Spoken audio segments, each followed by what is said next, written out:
दोस्तों, ये कहानी ऐसे लड़के की है जिसे अपने टीचर से प्यार हो जाता है और अपनी इस टीचर को पाने के लिए ये लड़का किस हद तक चला जाता है, देखते हैं इस कहानी में। तो कहानी की शुरुआत लाना नाम की एक स्कूल टीचर को दिखाते हुए होती है, जो एक मैरिड वुमेन थी। उसकी एक बेटी भी थी जिसका नाम था राशा।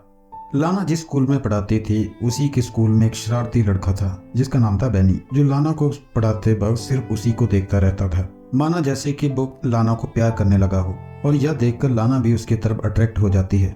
उसे स्कूल में समझ नहीं आता कि वो बेनी से कैसे डील करे, क्योंकि वो सिर्फ उसका एक स्टूडेंट ही था। कभी कभी तो बेनी उसके इतने करीब आ जाता था कि लाना को भी खुद पर कंट्रोल करना मुश्किल हो जाता था। इसीलिए लाना उसके अट्रैक्शन से बचने के लिए कुछ भी करने के लिए तैयार थी।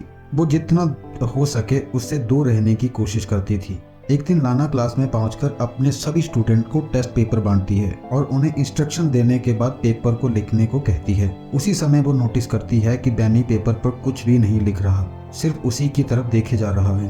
लाना उसे इग्नोर करके दूसरी तरफ देखने लगती है। क्लास के बाद वो अपनी बेटी राशा को स्कूल से लेने चली जाती है। राशा उसे हक करके ये कहती है कि स्कूल काफी बोरिंग था। बात पर लाना काफी हंसती है और उसे अपनी कार में बैठा देती है। तभी उसकी नजर बेनी पर पड़ती है, जो कि अपने डॉग को टहला रहा था। लाना बेनी को थोड़ी देर देखने के बाद वहां से चली जाती है। अगले दिन लाना की एक स्टूडेंट जर्मी क्लास में प्रेजेंटेशन देती है। तभी लाना की नजर दो लड़कियों पर पड़ती है जो फोन पर मूवी देख के हंस रही थी। लाना उनको बॉन्ड करते हुए अपने फोन को बैग में रखने के लिए कहती है, पर वो लोग उसकी नहीं सुनती। तो लाना उनसे उनका फोन मांग लेती है और कहती है कि अब वो उनका फोन क्लास के बाद लौटाएगी। इस पर बेलरी नाम की लड़की अपना फोन देते हुए उसे गंदी चुड़ैल कह के बुलाती है। यह सुन के क्लास के सभी स्टूडेंट उस पर हंसने लगते हैं। लाना उसे कहती है कि वो उसकी शिकायत स्कूल अथॉरिटी से करेगी। जब ब्रेक के समय उसकी नजर बेनी पर पड़ती है, जो कि बेलरी को परेशान कर रहा था। बेनी बेलरी के बैग से सारा सामान नीचे उतार देता है और इतना ही नहीं, वो उसकी साइकिल को भी पलट के बाहर फेंक देता है। इस घटना के बाद लाना स्टाफ रूम में बैठी एक महिला के साथ इस वाक्य को सुनाती है। वो उसे बताती है कि वो बेनी के बारे में क्या सोचती है और बेनी कैसा रिएक्ट करता है। वो टीचर से उस पर राय लेना चाहती थी, पर टीचर कंफ्यूज हो जाती है और उसे यह समझ नहीं आता कि इस पर वो अपनी क्या राय दे। तब लाना उसे कहती है कि उसे परेशान होने की जरूरत नहीं। अगले दिन लाना बेनी से कहती है कि वो उससे कुछ बात करना चाहती है।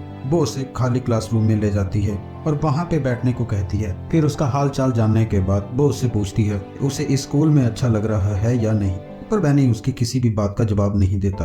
उल्टा लाना से पूछता है कि वो उससे क्या चाहती है। लाना उसे कहती है कि उसे उसकी फिक्र है और यह भी कहती है कि उसे क्लास की लड़कियों के साथ बुरा बर्ताव नहीं करना चाहिए। फिर उसे वो समझाकर उसे घुटने पे हाथ रखते हुए कहती है कि अगर उसे कोई हेल्प चाहिए तो वो बताए। तब बेनी उसके हाथ की तरफ देखकर मुस्कुरा के कहता है तो वो तुरंत अपना हाथ उठा लेती है। बेनी कहता है कि मुझे नहीं लगता कि सच में आप मेरी हेल्प करना चाहती हो। लाना कहती है कि उसे उसके फ्यूचर की फिक्र है, क्योंकि पिछले टेस्ट में तो वो फेल हो चुका था। लाना की बातों को सुन के बेनी हंसने लगता है और कहता है कि फालतू बातें करने के बजाय वो ये बताए कि वो अक्सर उससे क्या चाहती है। लाना को उस समय कोई जवाब नहीं सूझता और वो मीटिंग करने के बहाने से वहां से चली जाती है। पर जाने से पहले वो बेनी से कहती है कि वो जो कुछ भी कह रही थी उस पर थोड़ी सी गौर करे। अगली सुबह वो दौड़ते समय सांस लेने के लिए एक झील के पास रुक जाती है। तभी उसे अगले सीन में एक क्लासरूम में दिखाई जाता है, जहाँ पे वो देखती है कि बेनी का बैग नीचे जमीन पर पड़ा है। वो अपनी नजर आसपास दौड़ाती है कि कोई उसको देख तो नहीं रहा। फिर वो बेनी के बैग से उसका स्वेटर निकाल के सूंघती है और वापस बैग में डाल के रख देती है। तभी दरवाजा खोलने की आवाज सुनकर वो वॉशरूम में चली जाती है। तभी झुककर वहां नल से वो पानी पीने लगती है। पानी पी के जब वो उठती है तो अपने सामने बेनी को देख के नर्वस हो जाती है। बेनी उसको पकड़ लेता है और वो उसका हाथ उठा देती है, पर बेनी मुस्कुराते हुए दोबारा से फिर वैसे करता है और आगे बढ़कर गर्दन पर किस करता है। वो उसकी बाहों में खो जाती है और तुरंत होश में आके उसको रोक देती है और कहती है कि उन दोनों के बीच ऐसा नहीं होना चाहिए। वो बेनी को धमकी देती है और कहती है कि वह उसे इसके लिए स्कूल से भी निकलवा सकती है। वो बेनी से कहती है कि तुम आग से खेल रही हो। वो जैसे ही वहां से जाने के लिए मुड़ती है, बेनी चिल्ला के कहता है कि वो भी यह सब करना चाहती है, पर इस बात पे लाना कहती है कि वो किसी भी स्टूडेंट से प्यार नहीं कर सकती। अगले दिन स्कूल के हॉल में बेनी लाना से कहता है कि वो क्लास के बाद उससे मिलना चाहता है और वो मिलने से इनकार कर देती है। बात करते हुए वो लोग स्टेयर की तरफ निकलते हैं। लाना कहती है कि हम दोनों के बीच जो भी हुआ था वो उसके लिए काफी शर्मिंदा है और वो बेनी से कहती है कि ऐसे ख्याल अपने दिल से निकाल दे, और यह कह के वो वहाँ से चली जाती है और पार्किंग लॉट में देखती है कि उसकी कार का साइड मिरर टूट गया है और उसकी कार पर काफी स्क्रैच लगे हुए थे। वो अपनी कार में बैठकर राशा को लेने के लिए निकल जाती है। इसके बाद सीन शिफ्ट होता है और उसके बाद हम लाना को एक गार्डन में देखते हैं, जहाँ पे उसका हस्बैंड पूछता है कि उसकी गाड़ी पर स्क्रैच कैसे लगा, और वो कहती है कि एक लैंप पोल से टकरा गई थी। बार्ड उससे पूछता है कि लैंप पोल से ऐसे स्क्रैच कैसे हो सकते हैं, तो लाना कहती है कि कभी कभी हो जाता है। फिर वो लाना से कहता है कि उसकी चाय ठंडी हो रही है और फिर वहां से चला जाता है। अगले दिन लाना क्लास में स्टूडेंट को एक इंटर्नशिप पे लेटर लिखने को कहती है और वो सबसे पूछती है कि किसी को कोई सवाल करना है। तो क्लास में बेनी अपना हाथ उठा के सवाल करता है कि क्या वो स्कूल में जॉब छोड़ना चाहती है, क्योंकि उसने उसे हेड मिस्ट्रेस के पास जाते हुए देखा था,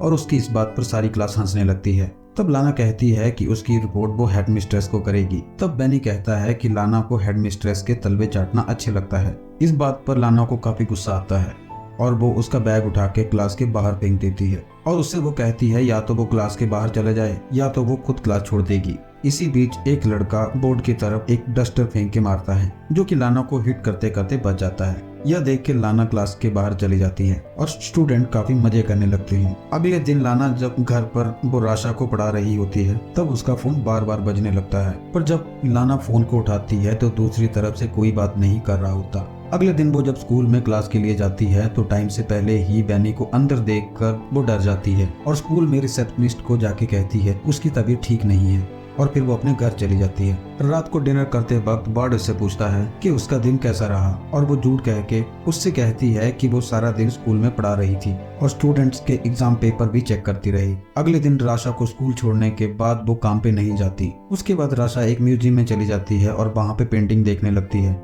म्यूजियम में अचानक से उसकी नजर बेनी पर पड़ने लगती है। बेनी को वहाँ पे देख के वो अचानक से घबरा जाती है, वो जल्दी जल्दी वहाँ से निकलने की कोशिश करती है और लिफ्ट में उसकी मुलाकात अचानक से बेनी से फिर हो जाती है। बेनी लाना से कहता है कि वो स्कूल में काफी मिस कर रहा था। फिर वो उसे छूने के लिए आगे बढ़ता है। लाना भी आउट ऑफ कंट्रोल होकर दोबारा उसे किस करने की कोशिश करती है, पर बेनी उसे रोक देता है और अपनी उंगलियों को उसकी बॉडी पर फेरने लगता है।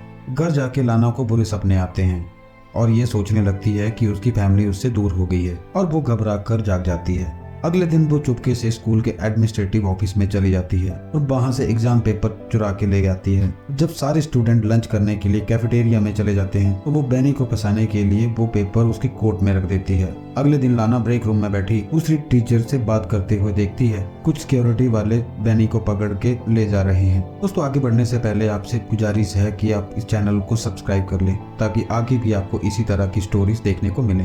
एग्जाम पेपर चुराने की वजह से बेनी को स्कूल से निकाल दिया जाता है। उसके स्कूल से निकालने के बाद लाना उसे स्कूल में मिस करने लगती है और उसके साथ स्कूल में बिताए हुए पलों को याद करने लगती है। एक दिन लाना और राशा एक बुक स्टोर में जाते हैं। राशा को अपने फ्रेंड को गिफ्ट करने के लिए एक बुक खरीदना था, पर वहां जाके राशा एक कपड़े से बना हुआ टेडी खरीदने की जिद करती है और लाना उसे मना कर देती है। थोड़ी ही देर में राशा कहीं गायब हो जाती है। लाना उसे ढूंढने लगती है और काफी देर तक जब ढूंढने पे वो नहीं मिलती तो वो सिक्योरिटी वालों से सीसीटीवी फुटेज देखने के लिए कहती है। तभी सीसीटीवी में देखती है कि बेनी उन दोनों का पीछा कर रहा था और फिर वो राशा को स्टोर से बाहर जाते हुए देखकर वो काफी पैनिक हो जाती है। और तभी उसे बॉट का फोन आता है और जिसमें बॉट कहता है कि राशा उसके साथ घर पर है। यह सुनकर लाना काफी खुश हो जाती है और सिक्योरिटी वालों से सॉरी कह के वो घर चली जाती है। उस रात जब उसका परिवार सो रहा होता है तब उसे बार बार दरवाजे पे आवाज सुनाई देती है, जो कि उसका भ्रम था। जब वो बाहर जाके चिल्लाती है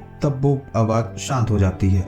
फिर वो दरवाजे लॉक करके ये महसूस करती है कि वो बेनी के साथ इंटीमेट हो रही है। सारी रात इसी तरह से बीत जाती है और सुबह बॉड के आ जाने से उसका सपना टूट जाता है। बॉड और लाना एक दूसरे को हग करते हैं और उसके बाद लाना अपनी कार ड्राइव करके बेनी के घर पहुंच जाती है। वो थोड़ी दूर अपनी कार पार्क करके बेनी का वेट करती है और जब वो अपने स्कूटर पे आते हुए दिखाई देता है तो लाना उसका पीछा करती है और पीछा करते हुए वो एक सुनसान जगह पर पहुंच जाती है और वहां पे पहुंच के वो अपनी कार की स्पीड को बढ़ा देती और अपनी कार से बेनी के स्कूटर को टक्कर मारकर उसको स्कूटर से गिरा देती है और फिर अपनी कार को पार करके थोड़ी ही देर में वो कार से बाहर निकलती है और इससे पता लगता है कि वो बेनी से पीछा छुड़ाने के लिए वो किसी भी हद तक आगे जा सकती है और यहाँ तक कि उसकी जान भी ले सकती है और यहीं पर मूवी खत्म हो जाती है। दोस्तों अगर आपको ये स्टोरी अच्छी लगी हो तो इस चैनल को लाइक करिए और सब्सक्राइब भी करिए, और अगर आपको कोई और मूवी देखनी हो तो हमें कमेंट बॉक्स में मेंशन करें।